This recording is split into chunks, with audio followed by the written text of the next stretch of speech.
અરવલ્લી જિલ્લામાં યુરિયા ખાતરની ભારે તંગી વચ્ચે ખેડૂતો મુશ્કેલીમાં મુકાયા છે। વાવેતરના સમયને ધ્યાનમાં રાખીને ખેડૂતો વહેલી સવારથી જ યુરિયા મેળવવા લાઈનોમાં ઉભા રહ્યા હતા। મેઘરજ વિસ્તારમાં જિલ્લા સંઘ આગળ ભૂખ્યા તરસ્યા ખેડૂતો, જેમાં મહિલાઓ પણ મોટી સંખ્યામાં હતી। કલાકો સુધી યુરિયાની રાહ જોવા મળ્યા અને બપોર સુધી ખાતરનું વિતરણ શરૂ ન થતા ખેડૂતોમાં રોષ ફેલાયો છે।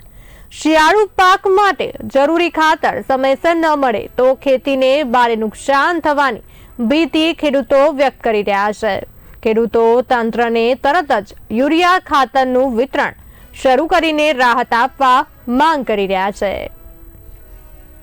7 વાગ્યાના રકમી ચા પીને આવ્યું આજે નવાના થઈ બરોબર તો મને ખાતરની મળે કોમ હું લાગવા આવી ઉભી રહેલો બરોબર ઘઉં પાકે તો 400 રૂપિયા મણ 200 રૂપિયા મણ અમારા કન હું લૂંટવા જ રહ્યા બધા તમે આવીએ અને પબ્લિકમાં પુરુષ 150 બહેરા હોય 250 મળત ભૂખ્યા તર્યા પડી સગવડ નહીં અને તાળો ખૂટતો નથી 11:30 હોય એટલે આ સંઘ આ લોકોને હેરાન કરવા માગી વહેલી તકે આવતા નથી। બાપડાની પરેશાની દૂરથી ખાલી જાય અને બાપડા લોકો ભાડું ખર્ચીને બીજા દાડા આવું તો હોય આ દશા